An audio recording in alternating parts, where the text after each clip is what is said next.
Ministro da Educação diz que este é um orçamento que tem 1,5% a mais dedicado à educação. No entanto, a FENPROF diz que é um orçamento que passa ao lado do certo. Que passa ao lado da educação e que só consegue ter um aumento previsto para a educação porque o Governo rasurou o orçamento e alterou. Porque a primeira versão de orçamento que chegou à Assembleia da República era um orçamento que previa que se estimava um determinado valor para gasto de 2019 e que o orçamentado para 2020 significava uma redução de 1%. Quando depois houve uma reação, porque praticamente era o único Ministério de todo o Governo em que havia uma redução, contrastando muito com outros, com a Justiça, com o Interior, com a Saúde, então o que é que fizeram? Recolheram, corrigiram, reduziram o estimado, porque é um valor que não se consegue confirmar, porque ainda é só uma estimativa, e mantendo exatamente o mesmo orçamentado, puseram lá mais um.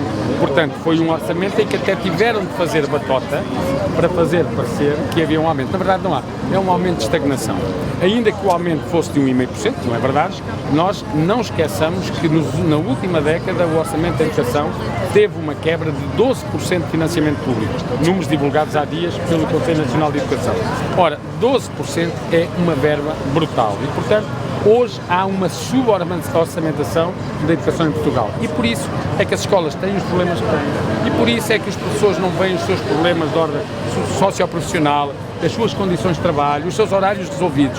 Por isso é que a precariedade não é também um problema resolvido. Por isso é que o tempo de serviço não é contabilizado. É precisamente porque as verbas destinadas à educação em Portugal estão muito abaixo daquilo que, inclusivamente, por exemplo, no plano internacional é recomendado. As organizações internacionais diversas entendem que e recomendam aos governos que os orçamentos para a educação tenham um valor na ordem de 6% do produto interno bruto. Em Portugal ele tem 3,6%. Já teve 5,2% no início deste século. Foi sempre a descer. Em 2014 ainda estava nos 4%. Né? Agora está nos 3,6%, o que quer dizer que é quase metade daquilo que é recomendado. Como é evidente, se não há verbas suficientes para a educação, os problemas não são resolvidos e, portanto, o Sr. Ministro pode repetir as vezes que quiser aquilo que diz, que não é isso que faz com que o orçamento aumente. O governo diz que não há dinheiro. Não há dinheiro para algumas coisas, porque a gente saiba, apesar de todos os problemas que existem nos serviços públicos e com quem trabalha, continua a haver 600 milhões para o novo banco, ou continua a haver um excedente que não tem mal que exista quando os problemas estão resolvidos. Tem mal que exista quando há problemas por resolver e se vai guardando no cofre para ter lá as barras de ouro como se fazia no tempo do fascismo. Há dinheiro para pagar às PPPs, 1.400 milhões. Há dinheiro para pagar juros de uma dívida que os portugueses não contraíram e que o governo não quer renegociar, 6 mil milhões. Portanto, dinheiro há. O que não há é dinheiro para os serviços públicos, nem para resolver os problemas daqueles que trabalham. Portanto, é uma questão de opção. E a opção do governo não é por quem trabalha. E no caso da educação, não é pelos professores nem pela escola pública. Fernando, podem os professores passar a acumular disciplinas, por exemplo, História e Geografia, para fazer face a estes horários incompletos e horários ainda por preencher esta altura do ano? É uma decisão que nos parece que faz sentido? É assim, a primeira coisa que o Governo não analisa e devia era porque é que faltam professores. E faltam professores porque a desvalorização que tem sido feita da profissão de professor e dos professores em geral fez com que mais de 10 mil professores profissionalizados tivessem saído, abandonado a profissão, estejam a fazer outras coisas e fez com que os jovens deixassem de procurar a profissão e, por exemplo, cursos de formação de professores tivessem ficado absolutamente desertos em algumas instituições. Portanto, este é o problema de fundo. Como é que se vai resolver este problema?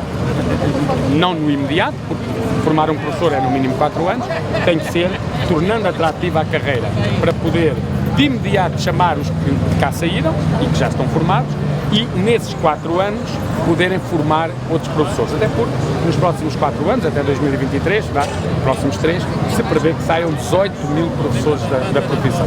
Portanto, era preciso voltar a trazer os que existem e chamar jovens. Primeira coisa. Agora, temos um problema no imediato e essa não é a solução, porque é assim, os professores podem acumular, mas os professores estão completamente exaustos, completamente desgastados com os horários que têm. Os professores não têm horas mais para poder ir acumular. Os professores não têm horas mais para poder ter mais horas extraordinárias ou para ter horas extraordinárias, porque os professores, neste momento, um dos problemas que temos é precisamente o exagero e o excesso e os abusos dos horários de trabalho. Essa não é a solução. Agora, a solução de poder permitir que quem não tem habilitações, quem não é qualificado, poder dar aulas deve preocupar-nos a todos, e não só aos professores, também aos pais, que já o disseram, aos diretores de escolas, porque na verdade isso é um caminho que foi deixado há anos, há décadas, que é poder recrutar gente não qualificada, porque isto tem consequências tremendas na qualidade do ensino. Portanto, agora é informática, mas amanhã é geografia, depois é o inglês, depois é o português, depois será a matemática e a seguir a física ou a química. Não pode ser. Portanto, as escolas têm que ter professores devidamente qualificados. E para isso tem que se tornar atrativa a profissão, para chamar os que saíram, deixar sair os que já têm tempo ou que vão ter para sair, chamar os que existem e estão a fazer outras coisas e, por último, atrair jovens para a nossa profissão. Porque há muitos jovens que acabam o secundário e querem ser professores. Aliás, a percentagem de jovens, por exemplo, do secundário que o querem, é superior em Portugal à média da OCDE. É de 5%. Só que depois, aqueles que optam mesmo por isso, ou que dizem que vão mesmo optar por isso, é apenas de 1,5%, abaixo da média da OCDE. Porquê? Eles gostariam de ser professores, mas sabem ao que os professores estão sujeitos neste país, onde, por exemplo, até nas situações de violência, é curioso, que um juiz é agredido e a agressora vai presa, nada a dizer. Um médico ou uma enfermeira é agredido e o Ministério da Saúde vem dizer que, efetivamente, vão ser tomadas medidas para que isso não volte a repetir-se. Professores são agredidos e o Sr. Ministro limita-se a dizer que é contra a violência no desporto. Isto, de facto, é lamentável. Um Ministro destes, que eu acho que, se ninguém fazia conta que ele fosse reconduzido no Governo, eu acho que começamos todos a fazer contas, é de saber quando é que ele se vai embora, porque, de facto, ele é mais um empecilho para o desenvolvimento da educação.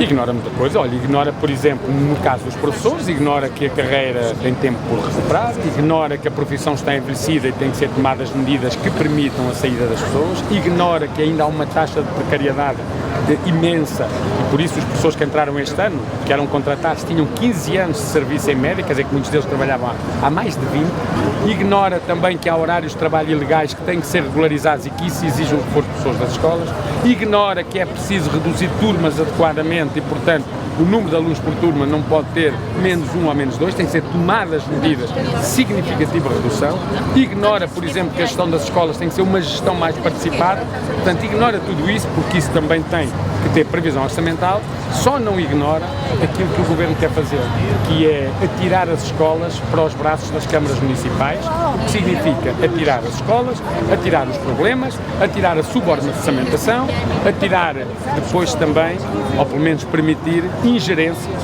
que em alguns casos dos municípios que já o ano passado entraram no processo, já se começam a verificar com as câmaras a tomar decisões que as escolas competiriam tomar.